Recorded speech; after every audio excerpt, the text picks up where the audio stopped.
पर्यटन नगरी Manali 3 high mask light से रोशन हो गई है। टीडीसी के सौजन्य से नगर परिषद मनाली में 20 लाख की लागत से शहर के 3 स्थानों पर हाई मास्क लाइट लगाई गई है। शहर में 3 हाई मास्क लाइटें पहले ही लगी हुई हैं, जबकि अब 3 और लाइटों से पूरे शहर को रोशन किया गया है। प्रमुख चौक चौराहों पर भी हाई मास्क लाइट लगाई गई है। पर्यटन नगरी मनाली में हर साल सैलानियों की आमद लगातार बढ़ रही है। दिन रात पर्यटन मनाली पहुंचते हैं।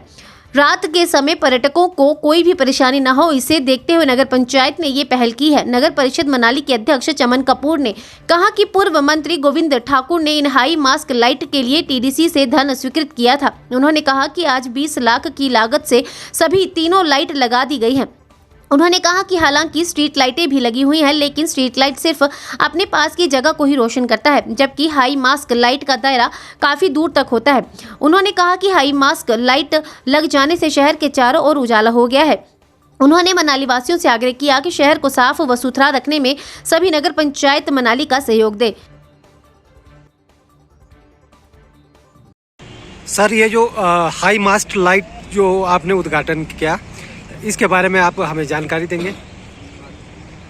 कई सालों से डिमांड चली आ रही थी, क्योंकि बाईपास और वॉल्वो बस स्टैंड और जो नया ब्रिज बना हुआ है तो बस स्टैंड की तरफ को अंधेरा रहता था।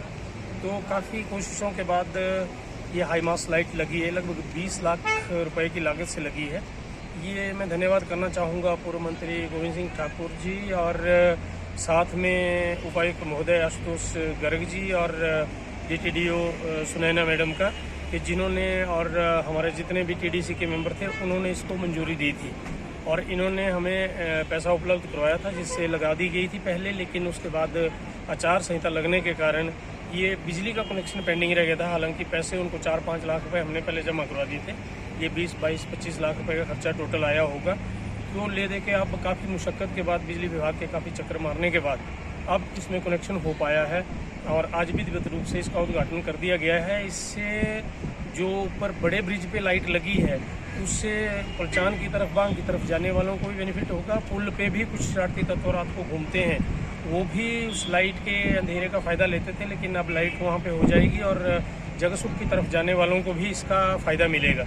इसी के साथ साथ जो ये लाइट बड़ी पार्किंग में लगी हुई है, यहाँ भूतनाथ मंदिर में काफ़ी लोगों का आना जाना रहता है, महाकालेश्वर मंदिर में, और साथ में बस स्टैंड की तरफ को भी जो ऊपर को रोड चढ़ता है उसमें भी इसका फ़ायदा लोगों को मिलेगा। पैदल जाने वालों को भी और पर्यटकों को भी इसका बेनिफिट मिलेगा, क्योंकि पार्किंग्स यहाँ पे हैं। यहाँ गाड़ी से उतरकर नहीं तो अंधेरे में रहना पड़ता था। इसी तरह से एक लाइट हमने वॉल्वो स्टैंड में लगाई हुई है। नहीं तो वॉल्वो स्टैंड में शाम को 7 बजे के बाद बिल्कुल घटाटोप अंधेरा छा जाता था और इम्प्रेशन पर्यटकों को बिल्कुल ही गलत जाता था कि अंधेरे में हम कहीं उतर गए हैं। कुछ डरते थे, कुछ शरारती तत्व शरारत भी करते थे। तो अब जो है वो वहाँ पे भी लाइट लगवा दी गई है नगर परिषद मनाली के द्वारा। मैं सभी पार्षदों का भी धन्यवाद करूँगा। हमारे उपाध्यक्ष मनोज लारजे जी और 5 नंबर वार्ड की पार्षद ललिता, हमारे जूनियर इंजीनियर हमारे साथ में हैं पार्षद जी, और सभी हमारे जितने भी कर्मचारी हैं और दूसरे वाल्मीकि समाज के जितने भी हमारे सफाई कर्मचारी भाई इन सब ने मेहनत करी और इन सब की मेहनत आज रंग लाई है। और अब आने वाले सीजन के लिए बाकी भी हमने तैयारियां करी हुई हैं, सफाई की भी, दूसरी भी, लेकिन लाइटों का बहुत ही ज़रूरी था। एक बार फिर से मैं TDC के लिए चेयरमैन आशुतोष गर्ग जी का और साथ में सुनैना मैडम जो डिस्ट्रिक्ट टूरिज्म डेवलपमेंट ऑफिसर हैं उनका, और साथ में सभी TDC के पूर्व में रहे जो मेंबर हैं उनका एक बार फिर से धन्यवाद करता हूं। ये सभी लोगों की और पर्यटकों। हिमाचल बस न्यूज के लिए बिलासपुर कुठेड़ा से विनोद चड्ढा की रिपोर्ट।